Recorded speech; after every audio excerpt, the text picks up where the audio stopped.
Vamos lá, no ar. Eurico Viana trazendo para vocês ideias, ações, pessoas e projetos de impacto positivo. Hoje eu vou conversar com o Vitor e com o Jerome. O Jerome é o geógrafo urbano e o Vitor vem da formação da área de comunicação e cinema. E eles estão com um projeto muito legal, que é muito complementar com uma ideia que eu tenho, que são os santuários de sanidade mental e ecológica, que é o EcoTA. Eu comecei uma interação com o Jerome já há um tempo atrás na internet. O projeto foi tomando forma e tal. E hoje a gente está, enfim, gravando e trazendo para vocês essa iniciativa muito bacana, que se divide, né, no tecer das teias de mudança, no empoderar a mudança e para finalmente viver essa mudança em vista de um colapso que a gente tem aí energético, econômico e ecológico já bem premente. Gente, vou deixar com vocês a apresentação e aí eu vou pontuando nosso papo no decorrer da apresentação. Pode ser? Eu vou fazer um aviso para os ouvintes, que é o seguinte: a gente está gravando e os dois estão numa área que tem muitos voos, estão perto de um aeroporto. Então a gente vai ter alguns cortes no vídeo e no áudio e vocês provavelmente vão ouvir e ver a gente voltando com um sorriso, assim, tá? Mas é porque a gente está tendo que parar toda hora por conta dos aviões. Então vamos lá. Tirando os aviões, o podcast vai ser muito bom. Vamos embora. Bora. Então, eu posso começar me apresentando. Eu me chamo Jerome, eu sou francês, eu moro no Brasil já faz uns 4 anos, mais ou menos. Eu sou formado em geografia e urbanismo na França, porque lá o urbanismo é separado da arquitetura. E eu venho me interessar sobre essas questões de permacultura, agrofloresta, agroecologia faz uns 3 anos. Eu não conhecia nada na área, eu comecei a fazer um conjunto de cursos, de formações, de vivências, morando em São Paulo, sobre esse tema. E realmente para mim foi uma mudança totalmente de trajetória a partir do momento que comecei a fazer formação com isso. Bom, boa noite. Eu sou o Vitor. Eu sou formado em cinema, na área de comunicação, e eu caí na área da sustentabilidade, da permacultura, da agroecologia, também numa inquietude, numa sensação de que algo tinha que ser feito, e iniciei um projeto de mapeamento e produção de conteúdo audiovisual de projetos de sustentabilidade no Brasil. E inclusive que chamava Corra para o Verde, o projeto. Foi iniciado com outras 3 pessoas e nesse processo viajei o Brasil durante 2 anos, conhecendo projetos, gravando com projetos pelo Brasil. E nesse processo é que eu e o Jerome a gente começou a entrar em contato. Nós estávamos fazendo um mapeamento desses projetos enquanto a gente desenvolvia produtos audiovisuais com eles. E o Jerome estava fazendo um mapeamento das comunidades intencionais ecovilas para uma organização lá. Que se chama Casa Brasil, né? Que é uma rede de comunidades intencionais pelo Brasil. Quando a gente começou a trocar ideias com o Victor, eu estava fazendo um mapeamento de ecovilas para a rede Casa Brasil. Casa significa Conselho dos Assentamentos Sustentáveis da América, que é meio que o braço latino-americano do GEN, que é Global Eco-Village Network. E a gente começou a trocar figurinhas, né, porque o Victor, através do projeto Corra Pro Verde, estava fazendo também um mapeamento muito parecido. Então a gente começou, vamos trocar dados, vamos fazer um mapeamento só, não adianta fazer cada um do seu lado. E é assim que a gente começou a se falar um pouco mais de 1 ano atrás. Eu só com um comentário no sentido de que esse projeto de vocês tem a ver com esse projeto, não é nenhum projeto, né, mas é o que eu tenho chamado de santuários de sanidade mental e ecológica. E a gente começou a fazer uma planilha de algumas pessoas como é que eu vou explicar? Com uma abordagem um pouquinho diferente, que é o seguinte: a gente tem perguntado o que as pessoas têm de demanda, o que elas precisam aprender, o que elas precisam, tanto na área de questão, assim, tanto na questão de conhecimento, de experiência prática, e na questão também até, às vezes, de financeiro, de apoio material, né? E outras pessoas entram nessa mesma planilha e, além de compartilhar as demandas, elas também compartilham o que elas têm para oferecer. Então, essa planilha ela está ainda bem incipiente, assim, está bem no começo, mas a gente tem mapeado e é legal porque assim, ela também pode ser incorporada pelo projeto de vocês. A minha ideia é de mapeando demandas e ofertas de conhecimento, de serviço, de voluntariado, consultorias pro bono, enfim. A minha ideia em combinar demandas e ofertas de serviços e conhecimentos é criar, ou não criar, mas apoiar mais de uma economia alternativa. É viabilizar essa transição para as pessoas que às vezes se sentem presas por não ter o recurso material. Enfim, é só um adendo para a gente poder, de repente, depois confluir essas ideias aí. Mas sim. Bem massa. Com certeza. Com certeza. Mas, de fato, o foco no início era o mapeamento. A gente queria fazer mapa, a gente se juntou no início fazer uma plataforma. Para pensar em um tipo de plataforma de iniciativa regenerativa pelo Brasil. Só que a gente decidiu reorientar um pouco o foco, porque num país de tamanho continental como o Brasil, é muito difícil de você conseguir mapear todas as iniciativas acontecendo. Então, a gente começou a ter a ideia de focar por biorregião, de fazer, ao invés de fazer um mapeamento do Brasil inteiro, de fazer um mapeamento detalhado das iniciativas por biorregião. Então, por exemplo, uma Chapada dos Veadeiros seria uma biorregião, a Chapada Diamantina também, a Serra da Mantiqueira, sobre 3 estados, e também uma biorregião. Porque dentro de cada biorregião, mais você mergulha, mais você vê que tem uma diversidade, uma quantidade muito alta de iniciativas. A segunda coisa que a gente enxergou é que a gente estava mapeando, o que a gente estava mapeando? A gente estava mapeando iniciativas de neo-rurais. Novos rurais, né? Pessoas que saíram da cidade e foram pro campo. Institutos de permacultura, ecovilas, estava muito limitado a um público de classe média alta, branco, que saiu da cidade, começou a investir e começou um projeto no campo.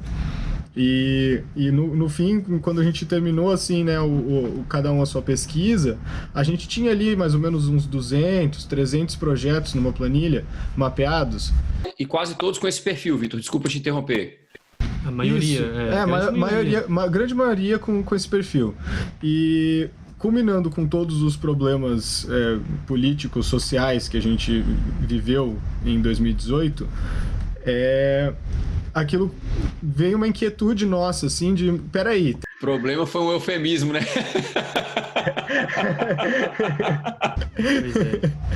Pois é, mas analisando assim 300 iniciativas que a gente mapeou aí durante esse tempo de pesquisa, em comparação com 721 territórios indígenas, em comparação com 3.400 comunidades quilombolas no território brasileiro, 9.400, 9.500 assentamentos da reforma agrária, ficava um pouco distante da realidade da sociobiodiversidade do Brasil, mapear só essas iniciativas. Que de fato o mapeamento era a ideia de tornar visível iniciativas, e na realidade latino-americana tem um conjunto de atores, de pessoas regenerando, guardando sementes, mudas, com um conjunto de saber fazer que são invisíveis, que são essas comunidades tradicionais, os milhões de agricultores familiares que estão também fazendo agrofloresta sem saber, a maioria das vezes. Então a gente realmente enxergou a necessidade de fazer um trabalho mais de formiguinha para ir tentar, meio que no campo, entender onde que estão essas pessoas. Tem um doutor, um geógrafo na UNB, o nome dele é Rafael Sanzio. Eu não sei se vocês conhecem ele tem um trabalho de mapeamento dos quilombos no Brasil. Sim. E é uma fonte muito legal para vocês, porque assim, ele vem, enfim, com intuitos assim, relacionados com os de vocês, mapeando quilombos no Brasil já há bastante tempo. Rafael Sanzio, não sei se vocês usaram... Acho que já ouvi falar. Mas ele tem o mapeamento, ele tem um livro com mapeamento, ele tem um trabalho audiovisual que foi feito também em cima disso. Eu não sei se ele está aposentado, porque ele já é um pouquinho, ele é um pouco mais velho que eu. Enfim, mas é uma fonte boa aí para vocês. Mas E você vê que realmente, além dos quilombolas e indígenas, você tem todas as comunidades tradicionais locais, os caiçaras, Os do ribeirinhos, do estado de São Paulo, você tem os faxinais no Paraná, tem os ribeirinhos no norte. Então, realmente tem tudo o Vitor falou, uma sociobiodiversidade latino-americana, que na hora de pensar em atores que trabalham com a regeneração e com a transição ecológica, você vê que o escopo dos novos rurais, assim, é realmente muito pequeno no balanço quando você olha do outro lado esses milhares de pessoas meio que invisíveis também, com um conjunto de iniciativas interessantes de saber fazer. E se vocês me permitem, assim, já entrando muito assim no papo de vocês, desculpa, mas a gente precisa aprender a contar a história, que é um pouco essa área do Vitor, né? Por um outro viés. E vocês vão apresentar aí, eu não quero estragar a coisa, mas assim, em função de um colapso que ele é iminente, a gente tem muito mais para aprender com essas comunidades tradicionais do que eles absorverem a sociedade de consumo. Sabe? Eu costumo dizer quando eu dou aula que enquanto a gente estiver vivendo na sociedade de consumo, eu trabalho como desenhista, né, para que o pequeno produtor tenha condição financeira de viver bem, tenha dignidade para viver bem. E aí esse pequeno produtor, ele vai desde a comunidade tradicional, o indígena, enfim, né? Mas a gente tem que ter muito cuidado, porque a gente tem um olhar colonizado e colonizador. Então a gente conta a história da volta para o campo, sendo que tem pessoas que podem contar uma história muito melhor, são as pessoas que nunca nem saíram. Exato, as pessoas que conseguiram ficar no campo. E conseguiram ficar. E as pessoas que conseguiram ficar, elas têm lições para a gente que quer ir. Né? Certeza. Muito, muito legal esse trabalho. Desculpa aí, porque eu vou entremeando assim, foi mal.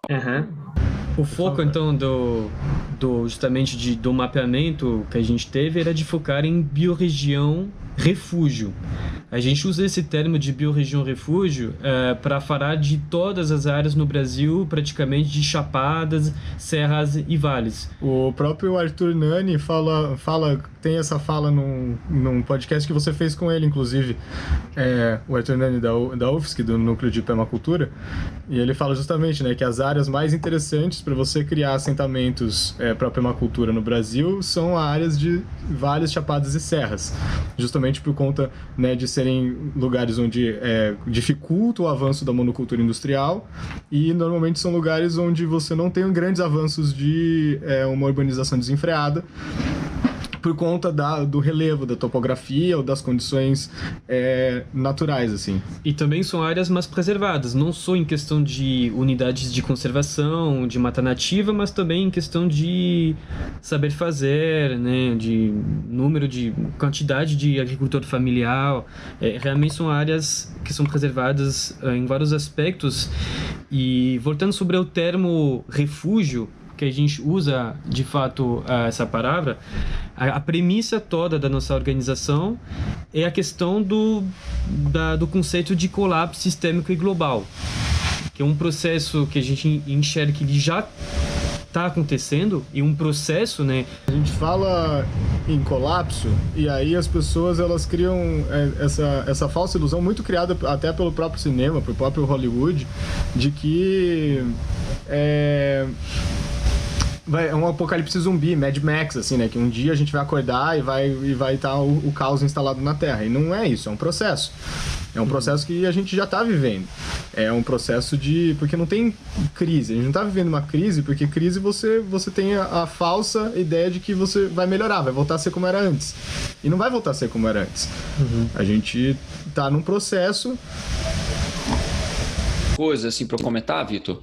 Uma é que eu venho conversando com o pessoal no Brasil, eu falo assim, gente, se for uma esquerda progressista, desenvolvimentista, ou se for uma direita louca, pouco importa. Pouco importa. As coisas não vão melhorar.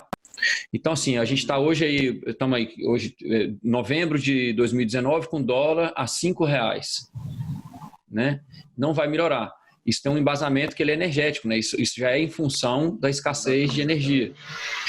E tem um outro lance que eu queria comentar, que eu acho que é interessante, né, nesse comentário que você fez do Mad Max, que eu esqueci quem falou agora, isso não é uma fala minha.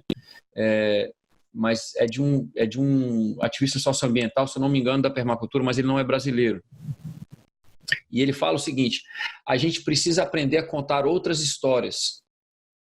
Porque a história de colapso, ela é uma história que ela sempre vem com um modo de vida assim, de muita escassez, de muita privação, de muita dificuldade, etc, etc.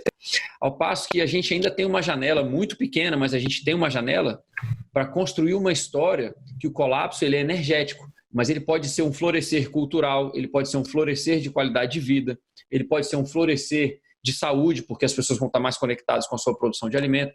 E essa história, quando a gente fala de colapso, ela às vezes não é muito bem evidenciada, que eu acho que é um outro lance legal que vocês estão fazendo também. Uhum.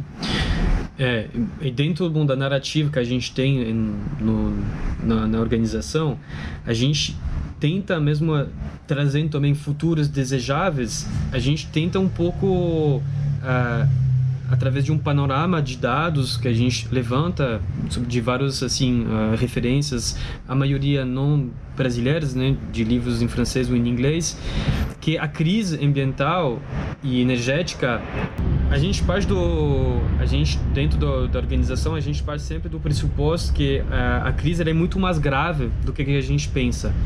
E a palavra colapso, ela tem um aspecto positivo, que ela provoca, né? E ela, geralmente, quando a gente ouve o papo sobre sustentabilidade, as pessoas ficam muito passivas, porque a gente tem ainda a ilusão que a tecnologia vai chegar com soluções, que politicamente vai dar para resolver esses problemas muito complexos e sistêmicos. E o problema é que essa esperança de desenvolvimento sustentável, mas eu acho que a ideia que a gente tem é de realmente parar de falar de desenvolvimento sustentável. A gente recusa usar a palavra desenvolvimento sustentável porque elas deixam as pessoas muito passivas. Você sempre acha que alguém vai resolver seus problemas e você, no final das contas, não se coloca em questão. Quando você começa a falar de colapso sistêmico, né, você vê que as crises ambientais e energéticas, elas vão mexer profundamente com o seu cotidiano para os próximos anos. Isso coloca as pessoas em movimento, né? Então, tem uma... O Extinction Rebellion fala, né? Quando a esperança morre é que a ação começa. E a Joanna Macy, né, ela fala muito disso, né, que a toxicidade de ter uma experiência passiva e de tentar buscar um tipo de experiência em movimento. O fato de se colocar em movimento, às vezes, precisa passar pela uma tomada de consciência que a nossa sociedade industrial vai bater na parede. E tem uma frase que eu gosto muito de Rob Hopkins, né, o permacultor inglês, que fala assim: se você não tiver com medo, que ainda você não entendeu. Porque é bom de falar de futuro desejável, mas também precisa inquietar as pessoas, senão fica muito difícil de se colocar em movimento. Agora você me lembrou. Foi ele do Transition Towns que falou essa questão de a gente contar as histórias de um outro jeito.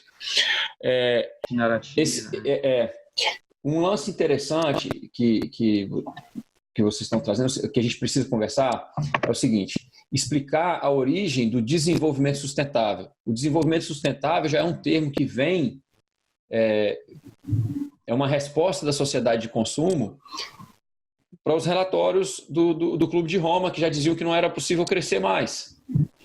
Então, a gente precisa falar em decrescimento. A gente precisa falar em biorregião. Hoje eu vejo as pessoas preocupadas na agricultura regenerativa em fazer uma monocultura orgânica de milho ou de soja. Isso, cara, quem vai distribuir, quem vai plantar, quem vai manter o maquinário, para onde que vai, por que fazer, sabe? A gente tem que voltar para a biorregião, ter uma abundância alimentar e ter um comércio baseado no excedente do que já alimentou alguém. Uhum. Enfim, exatamente. Mas eu estou só compartilhando isso porque o meu medo, né, que o Jerome estava colocando aí, é isso que eu vejo. As pessoas não entenderam ainda a gravidade da situação, sabe? Eu tenho filhos e eu sinto pelas pessoas que vão ter que olhar nos olhos dos seus filhos daqui 10, 20 anos talvez e explicar por que não fizeram nada. Uhum. Para pegar o gancho, a gente gosta muito de uma frase, não sei se você conhece o Dennis Meadows. Você estava falando agora, né, do Clube de Roma, ele foi um dos líderes do relatório Meadows, de 72, do Limits to Growth, né, que já falava na época, né, da questão que não dá para ter uma pegada ecológica na escala global superior à biocapacidade do planeta eternamente, que tem limite, né? Um crescimento infinito, um mundo finito é totalmente impossível. O relatório, a gente não vai entrar em detalhe porque dará para fazer um vídeo só sobre o modelo Wall Tree que foi desenvolvido nesse relatório. Na dinâmica de sistemas, né? Mas 40 anos depois do relatório, o Dennis Meadows, meio deprimido, fez um conjunto de palestras na Europa e ele saiu sempre essa frase, assim, agora é tarde demais para o desenvolvimento sustentável, temos que pensar com emergência em pequenos sistemas resilientes. Voltamos para os santuários, né? Eu li o livro da esposa dele, né? Da Meadows também, que fez o Systems Thinking. É que a palavra norteador da nossa organização, que tem vários projetos, né, dentro da ONG Rizomar, é a questão da resiliência. É realmente o conceito-chave que a gente sempre coloca para frente, o foco da nossa organização de fomentar a resiliência local. Levando em consideração esse panorama, né, de convergência de crise sistêmicas na escala global, né, que é a questão do pico do petróleo, das mudanças climáticas, de todos os bloqueios sociopolíticos, da sexta extinção em massa de biodiversidade. Então você tem não adianta pegar uma crise ambiental e colocar numa caixinha e só analisar ela, só aquecimento global. Não, tem todo um panorama de crises conectadas, e a resiliência ela surge como uma urgência, como uma necessidade. É a resposta que a gente consegue ter. Como que a gente consegue se adaptar a tudo isso que está acontecendo? Porque as respostas que vêm hoje, elas são muito técnicas, né? E elas tratam os problemas como se eles estivessem em caixinhas. Vamos falar da sexta extinção em massa, vamos falar do aquecimento global, vamos falar dos bloqueios sociopolíticos, ou da contração da biocapacidade, ou da instabilidade do nosso sistema financeiro. Mas todas essas coisas estão conectadas. E é por isso que a gente está falando em colapso, porque você talvez consiga, quem sabe, por algum milagre, a encontrar solução para um desses problemas, mas todos os outros não deixam de acontecer. Então o colapso ele ainda acontece, e os próprios relatórios, as dinâmicas de sistemas que são atualizadas mundialmente, elas apontam um decrescimento forçado, um equilíbrio no sistema Terra. E aí tem duas coisas nessa situação aí, Vitor, que é o seguinte: vai existir um decrescimento forçado, mas as pessoas que se prepararem para ele vão viver com mais qualidade de vida do que elas vivem hoje, vão viver com talvez mais cultura local do que elas vivem hoje, mas as pessoas que não se prepararem vão entrar nesse decrescimento esperneando como uma criança mimada e desesperados, porque eles não se prepararam para ele. A gente gosta muito de usar a analogia de você prefere, se você sabe que você vai bater, se você está num carro sem freio, você sabe que você vai bater, você prefere bater a 100 km por hora ou a 40 km por hora? A gente usa muito essa analogia, assim, né? De como é que você faz para se preparar para o que está para vir e tentar enxergar o lado bom disso. Eu até exploraria um pouquinho mais essa analogia, dizendo o seguinte, que a gente talvez tenha a opção de chegar no mesmo destino por uma rota alternativa que não seja um bater, que não seja um acidente. Uhum. Tem um autor, eu esqueci agora se foi o que foi o primeiro-ministro da Grécia, ou se foi um outro educador, mas enfim, existe um relato de que na crise financeira de 2008, o índice de desmatamento na Grécia subiu rapidamente. Por que aconteceu isso? As pessoas simplesmente precisavam queimar a floresta para poder ter aquecimento em casa, porque a eletricidade não tinha como pagar. Então, assim, a gente pode criar um círculo virtuoso de preparo, onde a gente prepara com resiliência, que é o que vocês estão fazendo, um trabalho maravilhoso, ou então a gente pode criar um círculo vicioso, onde o decrescimento gera ainda mais destruição, porque as pessoas vão entrar na destruição tentando garantir privilégios ou sistemas que não foram projetados para viver dentro daquela condição energética ou de pegada ecológica. Para pegar um outro exemplo ainda mais marcante. Você pegou o exemplo da Grécia, né? Depois da crise de 2008, a Coreia do Norte, quando a União Soviética colapsou e parou todas as exportações de petróleo, de gás natural e de carvão para a Coreia do Norte, eles começaram a desmatar tudo, né? Para justamente não morrer de frio. E o colapso econômico na Coreia do Norte foi, na verdade, uma catástrofe ambiental. Se você vê um mapa, imagem satélite da Coreia do Norte e da Coreia do Sul, a Coreia do Norte está totalmente desmatada por causa desse colapso que aconteceu nos anos 90, e as pessoas precisavam cortar madeira para não morrer de frio. Então, de fato, é importante antecipar esses choques para não cair num círculo vicioso que acelera ainda mais né, esse decrescimento esforçado, digamos assim, né? Só para a gente manter esse paralelo, né?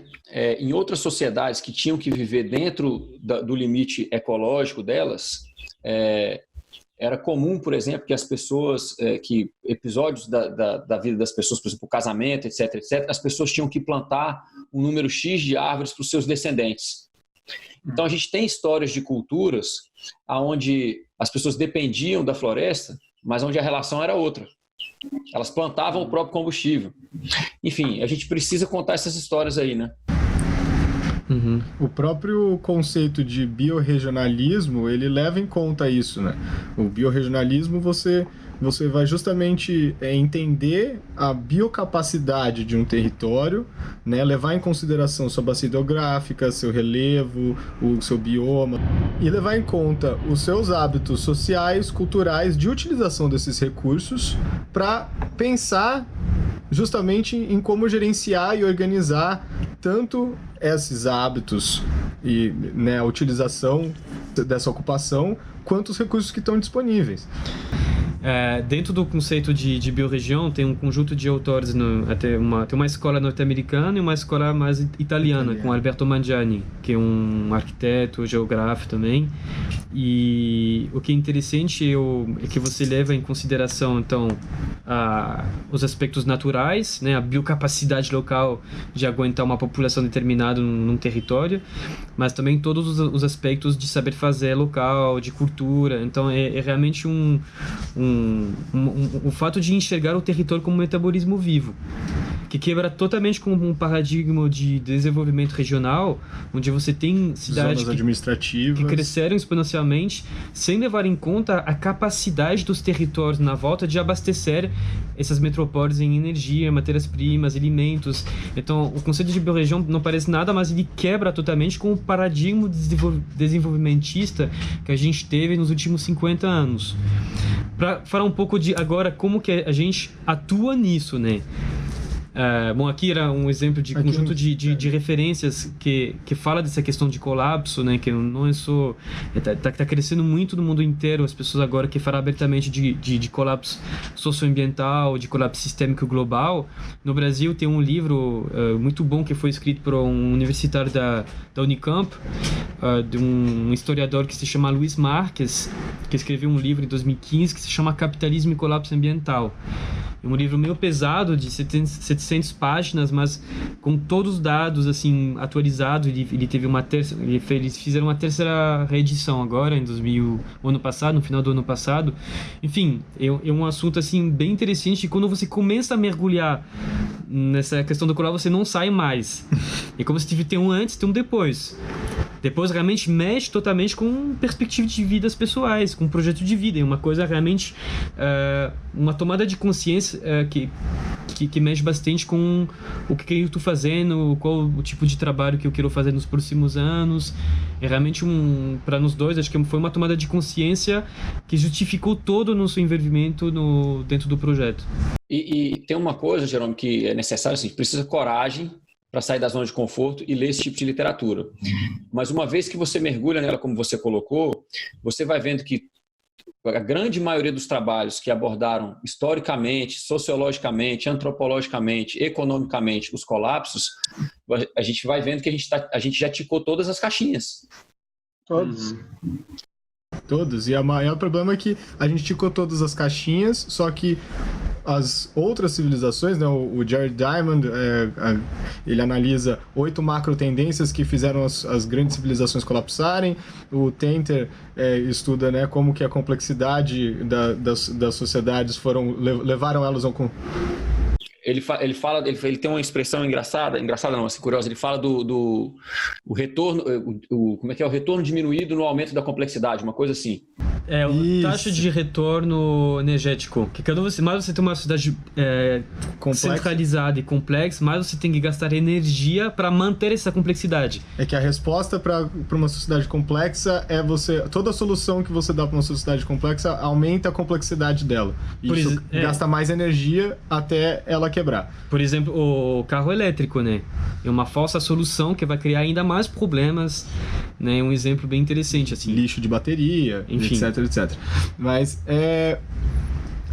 mas dentro dessa literatura aqui tá ali no canto o Rob Hopkins, que fala, né, que se não for divertido não tem como acontecer. Então existe nem toda a literatura no assunto é deprimente, assim. Existe o lado o que você falou da narrativa, né? Tem como você tentar pensar e contar essa história de uma maneira positiva. Eu acho que um dos focos em contar essa história, Vitor, é contar a história seguinte, de que a gente... o decrescimento, ele significa mais autonomia, mais cultura local, mais tempo lúdico e mais qualidade de vida e mais saúde. Então, assim, a gente fala em colapso e imediatamente as pessoas imaginam menos em todas as áreas. E menos só na questão... talvez de pegada energética, pegada ecológica, sabe? Mas enfim. É o falso conforto que a sociedade de consumo te possibilita. Falando um pouco do nosso objetivo geral, assim, dentro da organização Rizomar, você estava falando no início do projeto do Ecotear. Ecotear, na verdade, é um braço do Rizomar, né? O Rizomar é o nome da ONG, da ONG, né? O nosso objetivo é, então, de fomentar a capacidade de residência local em biorregiões definidas como biorregião refúgio no Brasil. Se for resumir uma frase, o papel, assim, da organização é esse. Falta um pouco porque esse nome é rizomar. Não sei se conhece o conceito filosófico de rizoma, que foi desenvolvido por Gilles Deleuze nos anos 70, eu acho. A ideia de pensar um rizoma é uma estrutura descentralizada que cresce de uma maneira exponencial, ela cresce de uma maneira horizontal. Até se você corta um nó, né, ela vai continuar crescendo. Então era essa a ideia de pensar não uma atuação que vai depender só da gente, mas de pensar uma metodologia para fomentar essa capacidade de resiliência local, que seja replicável, adaptável, multiplicável de uma maneira fácil pelas biorregiões brasileiras que a gente identifica como refúgio.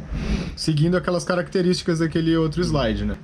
Não, que só para retomar aquele outro slide que a gente falou, né? Biorregiões refúgio são essas regiões em que a gente consegue identificar. São as biorregiões onde a gente consegue identificar a presença de mata nativa preservada, unidades de conservação, a presença de agricultura familiar, a presença das comunidades tradicionais, porque, como você falou, eles sabem, a gente tem muito mais a aprender com eles do que, né, eles com nós, e a capacidade de acolhimento, né? Lugares onde ainda tem espaço para ter mais gente, para integrar nessas dinâmicas. Porque a gente enxerga o decrescimento urbano, no caso brasileiro, como uma coisa irreversível, né? Em São Paulo, por exemplo, tem 45% da população do estado de São Paulo que mora na região metropolitana. É um desequilíbrio muito absurdo, assim, e isso não é sustentável. São Paulo vai ter que decrescer de uma maneira ou de uma outra. E para onde vão essas pessoas, né? Por isso que a gente fala refúgio, no sentido que são territórios que têm essa capacidade de absorver mais gente, né? De acolher mais gente. Falando um pouco sobre como que concretamente a gente... Não, tem duas coisas que eu queria pontuar. Uma é que eu estudei o Guattari e o Deleuze fazendo uma pesquisa sobre globalização de culturas, né? Enfim, eu só para fazer um comentário, né? No processo de globalização de culturas, eu comentei um pouquinho desse conceito assim de rizomas, né? e eles se parecem muito com as redes distribuídas, onde os pontos nodais eles são interdependentes, mas ao mesmo tempo autônomos, né? Para reproduzir isso nesse movimento de êxodo urbano, a gente tem que enfrentar algumas coisas. Uma delas é o seguinte: a gente precisa de muita alfabetização ecológica, que mesmo dentro das áreas como a permacultura, a agricultura natural e agrofloresta, etc., as pessoas ainda estão muito apegadas com as abordagens em si, e falta um pouquinho do entendimento da alfabetização ecológica mesmo, assim, dos processos ecossistêmicos, de como as coisas funcionam por trás, assim, dando embasamento, né? Então, nessa questão, a gente precisa de um desenho ecológico muito eficiente para poder dar embasamento a esse êxodo urbano. E um outro desafio que eu vejo, só para compartilhar com vocês, é que a gente precisa se desvencilhar da cultura da celebridade. As pessoas estão acostumadas a seguir e a desenvolver um sentimento de pertença a movimentos com líderes muito fortes, porque elas continuam numa posição passiva, que é o que o Jerônimo estava falando no começo, né? Do desenvolvimento sustentável. Então, a gente precisa fomentar histórias, né? e apreciação das pessoas comuns e dentro de ambientes planejados, porque esse êxodo, se ele não for planejado, ele vai levar à destruição no interior, né? As pessoas saem da cidade por causa do colapso e vão para o interior e vão destruir o interior porque não planejaram essa mudança. Exato, a tendência atual, na realidade brasileira, você tem um pouco isso, né? Um monte de gente saindo de São Paulo para morar num condomínio fechado em Atibaia, que gera um puto impacto ambiental e social. Então, querendo sair, a pessoa piora ainda mais a situação, porque não tem esse pensamento, né, de resiliência, de enxergar o território como uma biorregião viva, né, não como simplesmente um espaço, um estoque de recursos, um espaço barato assim para fazer essa transição.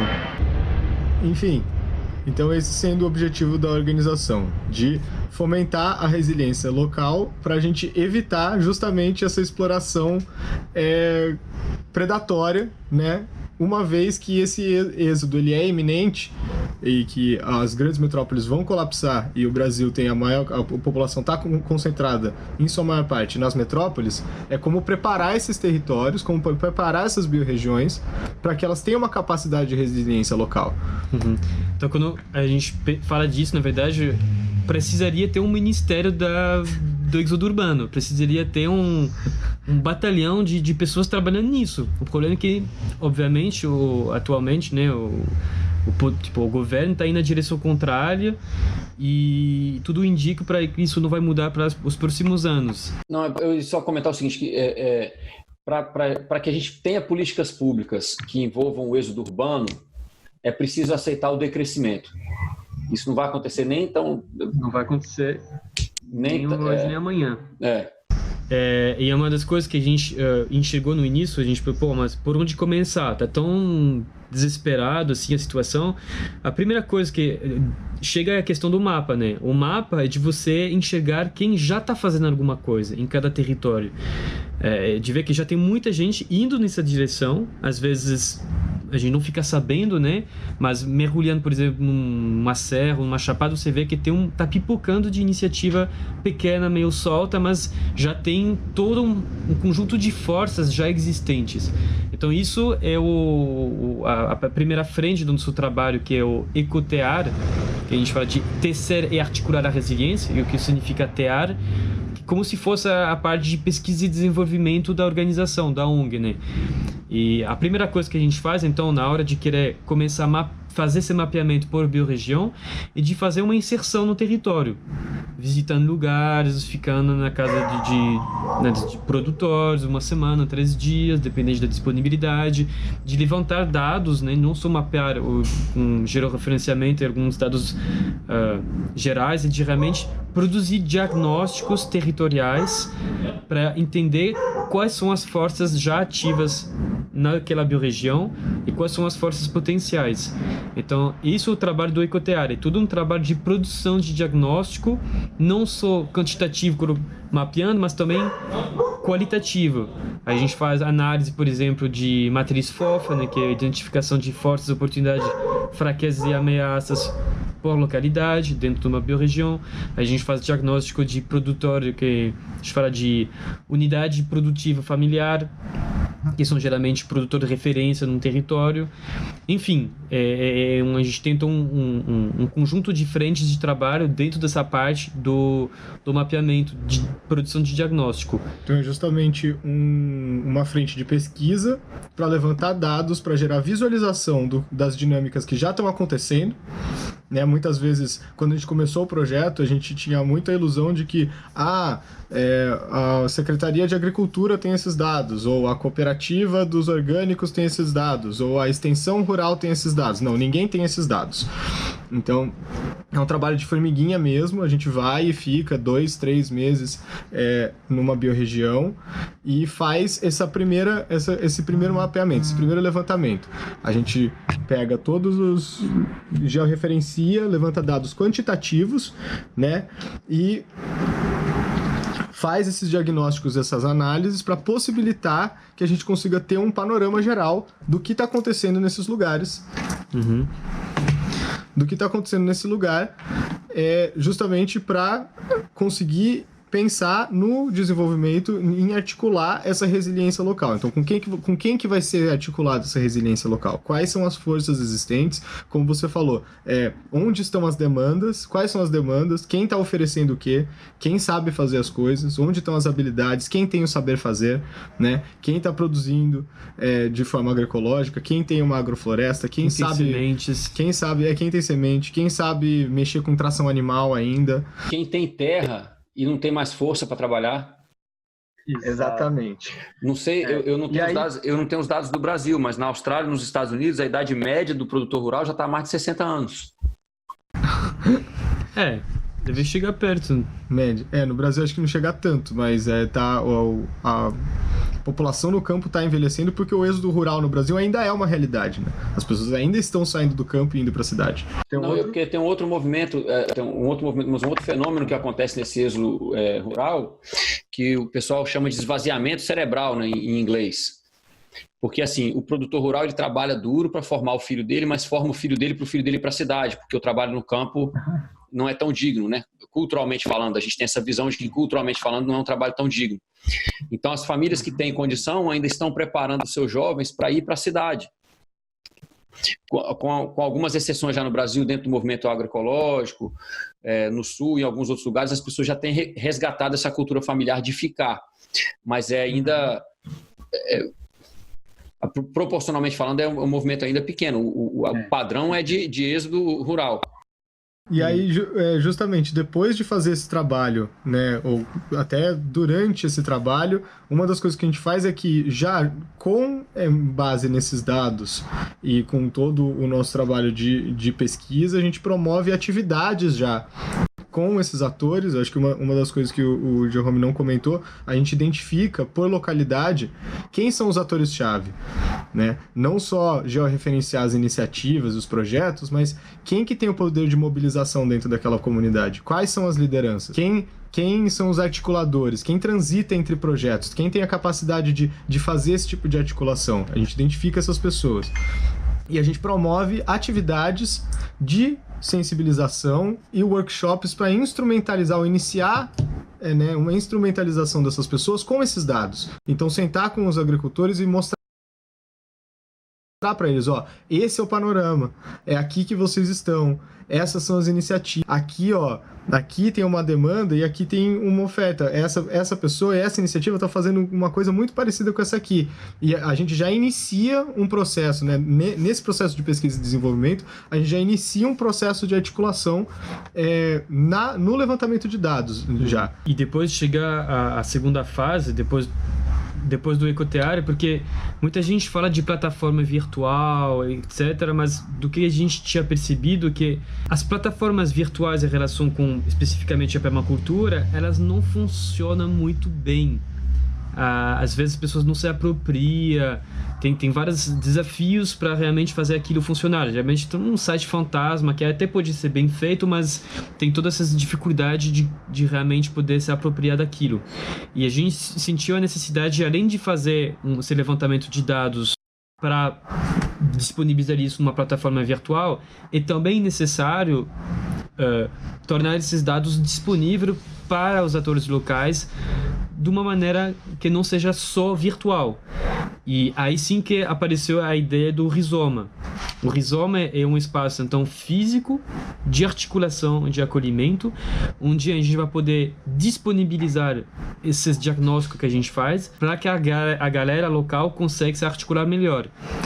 Então o Rizoma, ele vai funcionar justamente como uma fundação, um lugar, um espaço físico que já pode ser uma sede comunitária, uma sede de uma cooperativa, uma pousada, um restaurante vegano. Aí vai depender muito da biorregião e do contexto local. Tá vendo? Você já me excluiu. Te excluir? Tô brincando, restaurante vegano. Ah, tá. É que às vezes não, na verdade é muito difícil no Brasil, na área rural de achar, né? Mas geralmente vai ser uma loja cooperativa, um espaço que trabalha com eventos culturais. Então, esses espaços, a gente enxerga eles como um nó potencial num território.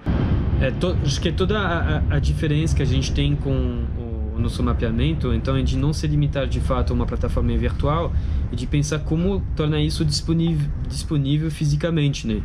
Então, esses espaços e tudo que cria, na verdade, um impacto no território, né? Senão a gente só faz mais um mapeamento, mais alguma coisa que pouca gente vão realmente se apropriar e fica uma coisa muito, às vezes, difícil para a própria população local, que às vezes não tem acesso à internet de uma maneira muito difícil de se apropriar dessa ferramenta, né?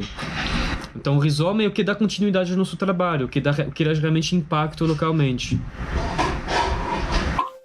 Tá, eu tenho um interesse, porque faz parte da minha curiosidade assim, de área de estudo e tal, uma tensão que existe entre as redes distribuídas e as comunidades de prática e as instituições, né? Enfim, as coisas que são institucionalizadas. Aí dentro dessa questão, vem uma pergunta para vocês que é o seguinte: como que vocês veem a articulação e realização desses pontos nodais, que são os rizomas, sem que eles sejam institucionalizados?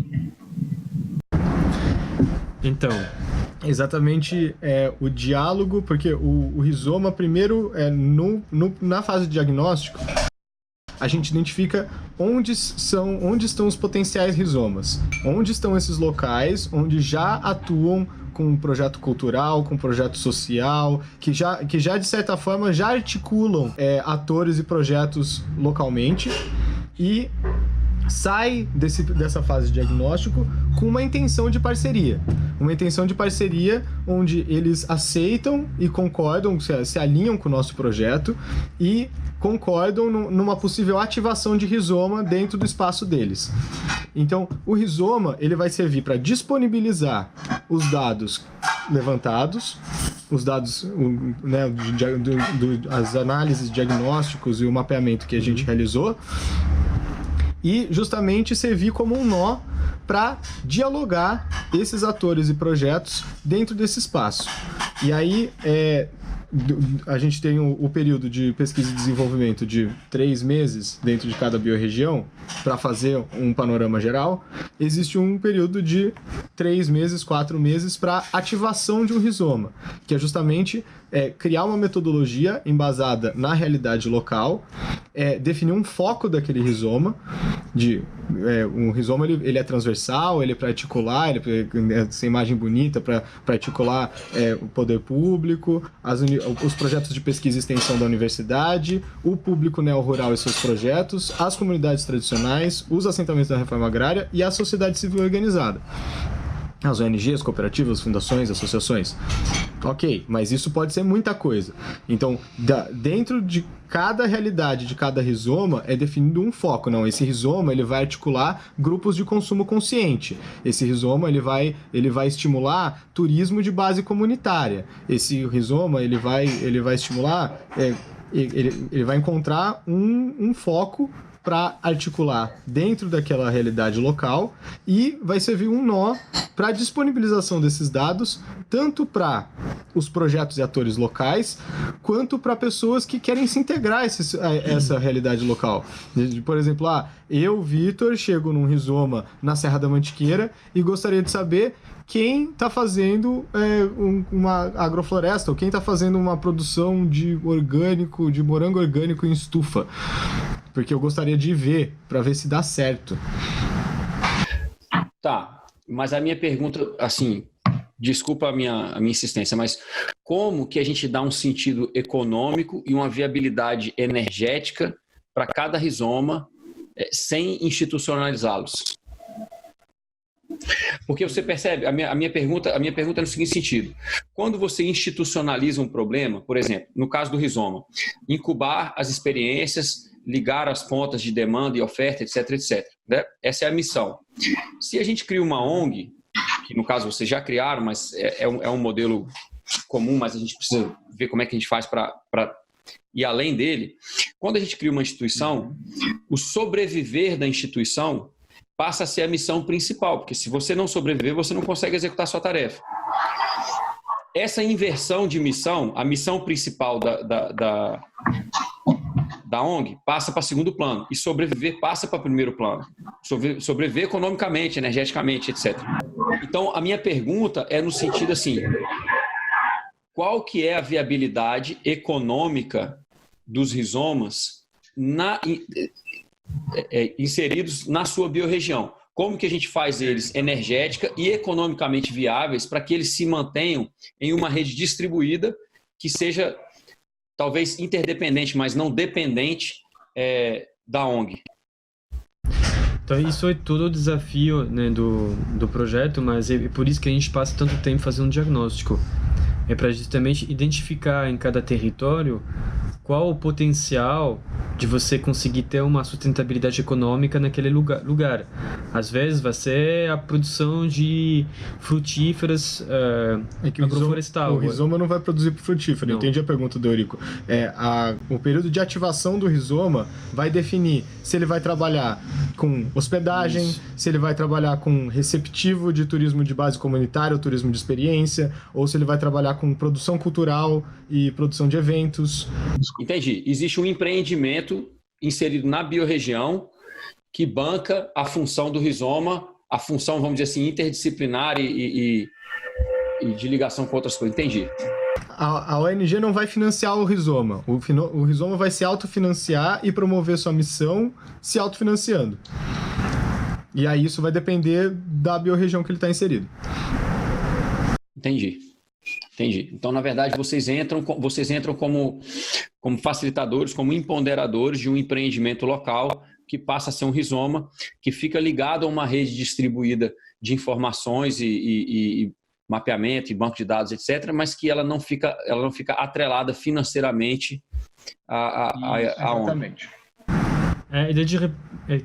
Tem que cumprir a missão do conceito filosófico de rizoma, né? Tem que ser uma estrutura descentralizada, modular e autônoma, né? Então, de fato, o desafio é isso, né? Que cada rizoma consegue sobreviver sozinho. A gente traz uma metodologia de mobilização, articulação, e depois, né, aquilo tem que ser apropriado pelas pessoas, mas às vezes muita gente já estão fazendo isso. A gente percebeu que em vários lugares que a gente passou, as pessoas já tinham meio que essa função de articulador local através de um espaço, né, que pode ser uma loja, pode ser uma cooperativa, o que seja. É isso assim. Então, por exemplo, um caso concreto, na Chapada dos Veadeiros, a gente já tem 3 parcerias de lugares já existentes para que poderiam se tornar rizoma, né, locais, né. Um é uma pousada ecológica, o outro é uma loja colaborativa que vende produtos locais, e o outro é um espaço que acolhe artistas, né, lá na Vila de São Jorge. Acolhe artistas e está virando um espaço de coworking. E de coworking também. É um resumo, a gente fala assim, nada mais que um espaço de coworking rural, né? Um QG, uma base para pensar, né, essa resiliência local, né? Como que as pessoas conseguem se articular de uma maneira melhor, conseguem trabalhar junto num espaço físico de referência. Território onde as pessoas estão muito espalhados e tem muitas iniciativas soltas que não tem, assim, um espaço onde se encontrar, onde trocar ideias, informações. E obter essas informações. voltando agora então isso era meio que pode passar, um resumo da organização. Exato. Então, se você tem a Rizomar, você tem o Ecotear, que é o nosso braço de pesquisa e desenvolvimento. Sem o trabalho do Ecotear, nós não temos informações para instituir rizomas. E aí, durante esse trabalho, né, a gente iniciou o trabalho do Ecotear em março, e no meio do ano, agora em agosto, nós encontramos, depois, né, de muito visitar lugares, tanto o Jerome na caminhada dele, quanto eu na minha caminhada, e fazendo esse trabalho de campo, a gente percebeu a demanda, a necessidade e a falta, né, desse auxílio para esse êxodo urbano. A gente percebeu que hoje, no Brasil, existe uma disponibilidade muito grande de cursos técnicos, capacitações para você construir sua casa, para você fazer o desenho do seu sítio, para você fazer uma produção, mas muito pouco disponível realmente uma facilitação desse êxodo urbano. De uma pessoa virar e falar assim, não, tá, eu quero sair de São Paulo. Como é que eu faço? Eu sei construir uma casa de barro, eu sei fazer uma agrofloresta, mas para onde que eu vou? Como é que eu faço? A partir de qual critério eu escolho um terreno? Como que eu consigo não reinventar a roda ao meu lado, mas me integrar numa rede local? Vocês conhecem o trabalho da Nicole Foss, né? E Nicole Foss, não. Nicole Foss. Foss. Ela tem uma...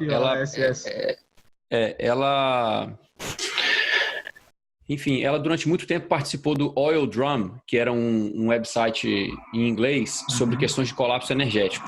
Aí ela passou a escrever, acho que com o parceiro dela, não sei se ele é um parceiro só de produção de conteúdo ou se ela é casada com ele, ela passou a fazer o The Automatic, que é a Terra Automática, né? É um outro website onde eles escreviam sobre questões de colapso energético e faziam uma curadoria de notícias relacionadas, então ligando as questões econômicas, as várias coisas, ligando os pontinhos que as pessoas comuns não veem. E aí ela passou a ser uma consultora para Ecovilas e esse êxodo de pessoas que estão saindo, etc. E ela acabou produzindo uma série de DVDs que aborda esse tema, né? As questões de localidade, altitude, os lugares que vão sofrer com o aumento do nível do mar, como mitigar a temperatura. Enfim, ela tem um trabalho muito extenso, tanto de DVD quanto de artigos e, se eu não me engano, livro também. Apesar de que eu nunca li nenhum livro dela, eu já vi bastante coisa online. Mas, enfim, ela tem um trabalho bem extenso e é bem focado nessa coisa de como você escolhe um lugar. Porque o escolher um lugar também não tem uma receita de bolo. Tem pessoas que vão preferir ficar mais isolados, tem pessoas que vão preferir ficar mais em contato, tem pessoas que vão preferir uma região, enfim, mais serrana, outras pessoas vão preferir uma região mais altiplana, enfim. Rural. E aí ela tem um trabalho muito interessante e é muito alinhado com o de vocês, vale a pena dar uma olhada. Com certeza, eu acho válido, assim. Mas acho que o desafio maior que a gente tem aqui na América Latina é que é muito difícil de fazer o contrafluxo, né? A sociedade, ela puxa as pessoas a sair do campo, mas, fazer o fluxo contrário é muito difícil. E a gente visitou muitos projetos que o pessoal já tinha outra iniciativa antes que fracassaram. Tem uma taxa de fracasso muito alta, porque na área rural brasileira é difícil de gerar renda, né? Tem essa questão de dificuldade de ter acesso aos serviços básicos, tem isolamento, tem a falta de infraestrutura, tem vários fatores que trava ainda mais esse processo de êxodo urbano, que, por exemplo, na Europa é muito mais fácil, assim, sem comparação, assim. Então precisa ter uma metodologia adaptada à realidade latino-americana também, e por isso que tem tantas pessoas que não conseguem fazer essa transição aqui. Não, esse trabalho de vocês, Jerome, ele é muito importante. Volta assim essa sinergia aí com o Vitor, porque assim, o que a gente precisa é contar as histórias de sucesso e contar as histórias que estão dando certo, né? E mostrar para as pessoas que esse êxodo é possível. Agora, dentro disso, tem uma outra questão que eu tenho trabalhado um pouco também, que é a questão da tomada de decisão holística, né? Que é uma seção dentro do gerenciamento holístico, que aborda mais essa questão da tomada de decisão. Ela ajuda muito as pessoas porque, assim, você definir muito bem definido o contexto que você quer viver, você ter explicitamente colocado mesmo no papel, desenhado, definir a qualidade, o que é qualidade de vida para você, e aí você parte para esse movimento de êxodo urbano ou de construção de uma vida rural, onde as suas metas elas não precisam necessariamente ser em detrimento da sua qualidade de vida. Porque o que acontece com as pessoas que fazem essa virada são pessoas que estão conscientes das mudanças climáticas, do aquecimento global, do colapso. Então, existe um senso de urgência muito grande. E esse senso de urgência, a pessoa sai do ambiente urbano, estamos falando aqui do neo-rural, né? Sai do ambiente urbano com aquele ritmo de vida e vai para o campo e quer imprimir no campo aquele ritmo de vida e aquele ritmo de soluções e etc. Então, chega lá, é uma decepção atrás da outra, é uma dificuldade atrás da outra. E ela não definiu muito bem como que ela quer viver em termos de qualidade de vida na medida em que ela alcança as metas. Então, a grande maioria das pessoas, isso é uma decorrência da sociedade ocidental, a gente é muito voltado para atingir as metas e bater metas e alcançar objetivos, mas a gente acha que necessariamente para você fazer isso você precisa sacrificar a qualidade de vida. Isso não é uma realidade. Isso é uma dicotomia falsa. Mas as pessoas não têm uma plataforma de tomada de decisão, então elas fazem tudo baseado em modelos que vêm de outras pessoas, baseado fora de contexto pessoal, que eu quero dizer, né? Mas essa história de vocês, essa missão de vocês de contar as histórias, de mapear, inclusive de saber as que deram errado o porquê, é fundamental. Sim, até que a gente tem agora um acúmulo de experiências visitadas com todas essas histórias de sucesso e de fracassos, né? O fato de transmitir isso para as pessoas já, às vezes, você ganha 3 anos. Se você não tem essas dicas, você vai errar 3 anos e depois vai demorar nesse tempo para finalmente mudar de estratégia. Então, dar esse feedback para as pessoas é muito importante. Por isso que no início a gente não pensou, né, fazer essa questão de facilitação para o êxodo urbano. E realmente alguma coisa que apareceu alguns meses atrás, visitando essas iniciativas. E uma outra razão é até porque o Corra Provege, por enquanto, que sustenta todo esse projeto. A gente faz workshops pagos e consultoria que permite a gente se autofinanciar e não ficar refém de fundação, de edital, que são coisas muito burocráticas, muito engessadas, que demora pra caramba e muito broxante, né? Porque fazer um edital é interessante para justamente ser sintético e tal, mas é realmente alguma coisa muito difícil e muito frustrante. Então, o Corra Proverde também é uma estratégia para se autoalimentar e poder pagar esse trabalho de campo. Não, pagar esse trabalho de campo e viver bem enquanto você faz ele.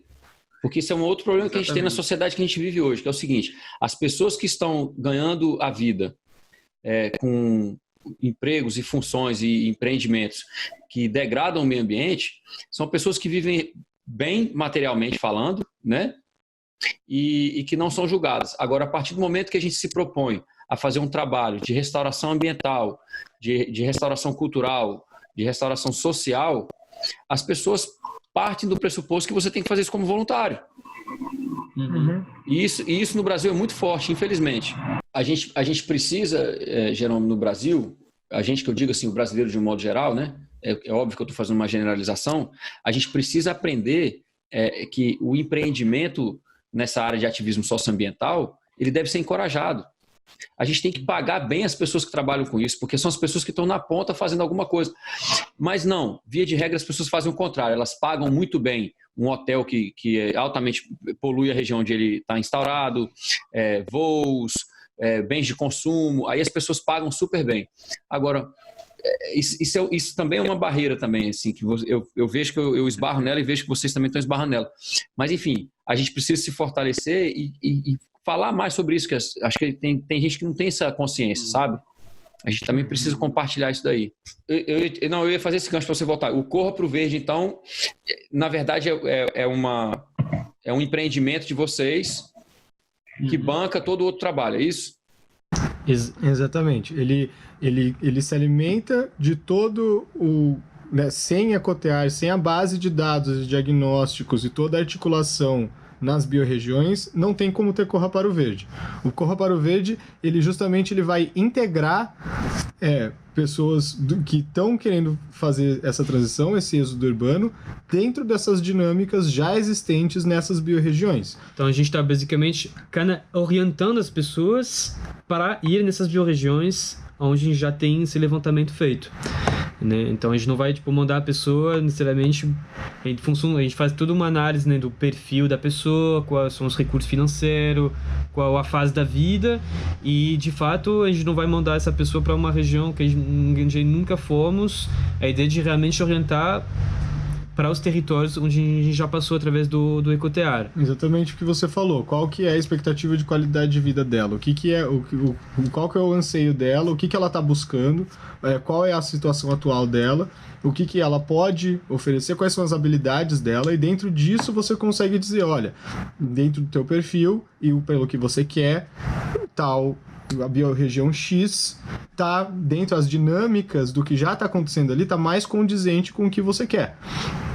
E aí, a partir disso, a gente consegue desde direcionar para uma possível compra de terra, para um grupo, para uma comunidade, para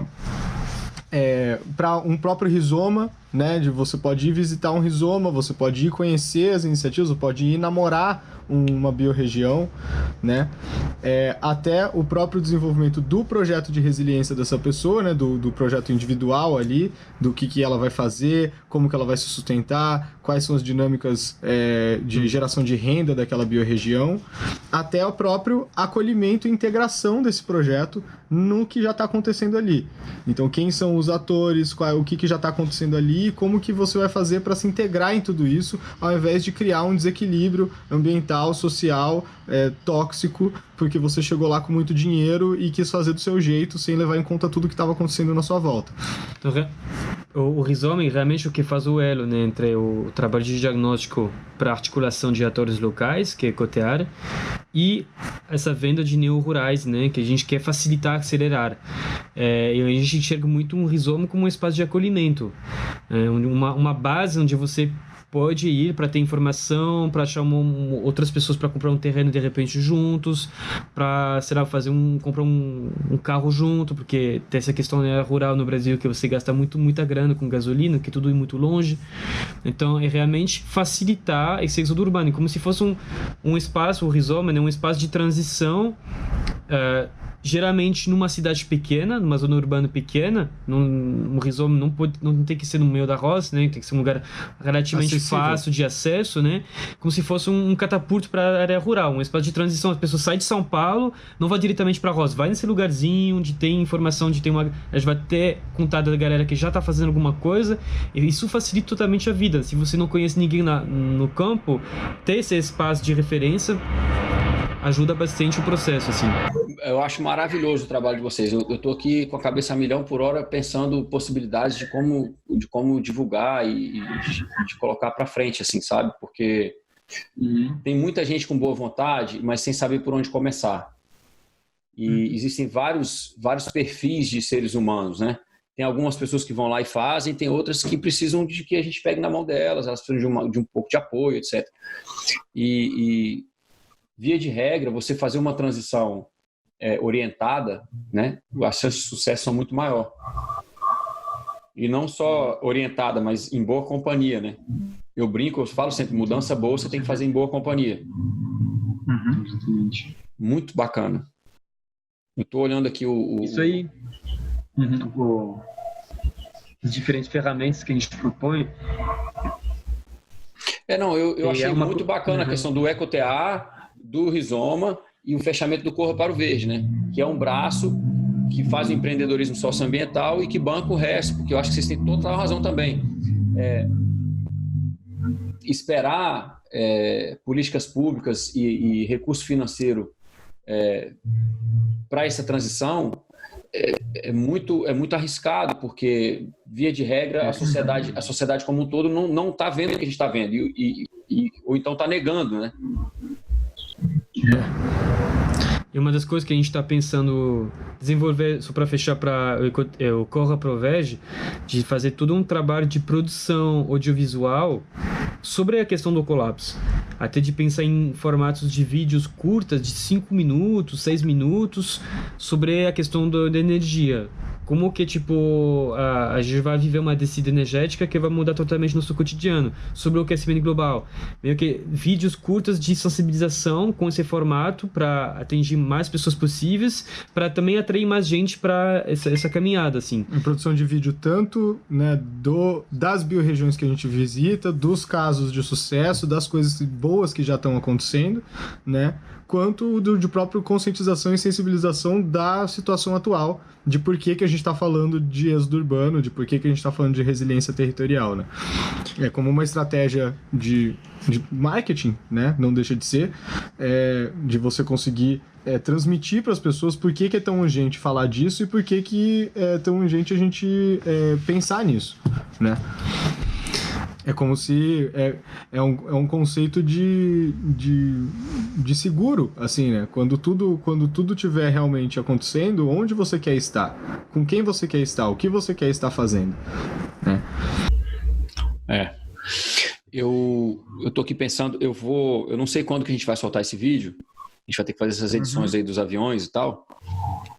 Mas eu tô em São Paulo agora no dia 8 de dezembro para fazer uma oficina de aprofundamento ao desenho ecológico, né, com base na escala de permanência e na tomada de decisão holística. Então vai ser uma tarde aí em São Paulo, onde o público principal são pessoas como vocês, que já têm uma proficiência na permacultura e tal.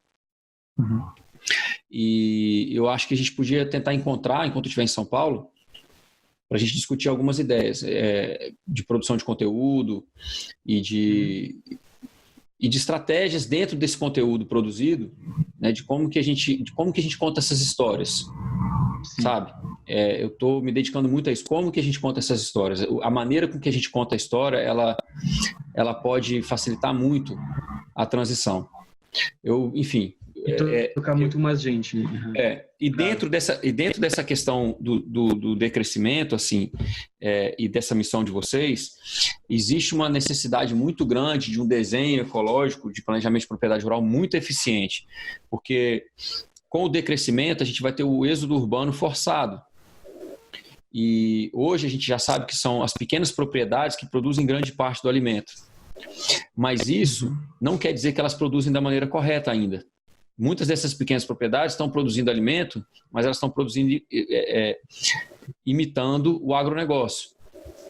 Então, a gente precisa de muitas pequenas propriedades que tenham um excedente de produção de combustível. A gente precisa pensar em combustível, a gente precisa voltar a pensar em combustível, óleo e madeira de culturas perenes, né? E a gente precisa... a gente precisa otimizar os espaços para que esse movimento de transição ele possa ser feito da melhor maneira possível. Porque a questão não é só produzir hortaliça, a questão não é só produzir fruta, não é só isso. E a questão não é tentar convencer o mundo a ser vegano, porque isso também não é uma realidade, não vai acontecer. Não vai. Então, não vai.